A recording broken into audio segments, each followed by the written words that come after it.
Exxon Valdez oil spill was a man-made disaster that occurred when Exxon Valdez, an oil tanker owned by Exxon Shipping Company, spilled 11 million of gallons crude oil into Alaska's Prince William Sound on March 24, 1989. It was the worst oil spill in the U.S. history until the Deepwater Horizon oil spill in 2010. The Exxon Valdez oil slick covered 1,300 of coastline and killed hundreds of thousands of seabird, otters, seals, and whales. Nearly 30 years later, packets of crude oil remain in some locations after the spill. Exxon Valdez returned to service under a different name, operating for more than 2 decades as an oil tanker and oil carrier. The history of Exxon Valdez. On the evening of March 23, 1989, Exxon Valdez left the port of Valdez, Alaska, bound for Long Beach, California, with 53 million gallons of crude oil on board. At 4 minutes after midnight on March 24, the ship struck Blay Reef, a well-known navigation hazard in Alaska's Prince William Sound. The impact of the collision tore open the ship's hull, causing some 11 million gallons of crude oil to spill in the water. At the time, it was the largest single oil spill in U.S. waters. Initial attempts to contain the oil field.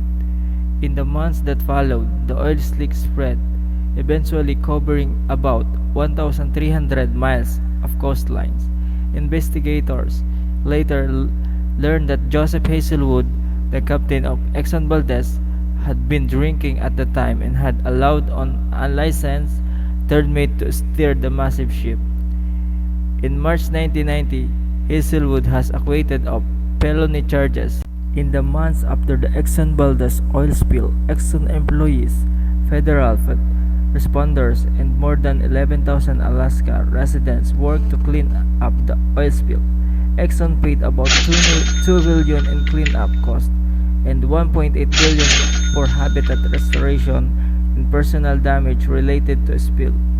Cleanup workers skimmed oil from the water surface, sprayed oil dispersant chemical in the water and onshore, washed oil beaches with hot water, and rescued the clean animals trapped in oil. Prince William Sound had been a pristine wilderness before the spill. The Exxon Valdez disaster dramatically changed all of that. Taking a major toll on wildlife, it killed an estimated 250,000 seabirds, 3,000 otters, 300 seals, 250 bald eagles, and 22 killer whales. The oil spill also have played a role in the collapse of salmon and herring fisheries in Prince William Sound. In the early 1990s, fishermen went bankrupt and the economies of small shorelines towns including Valdez and Cordova suffered in the following years.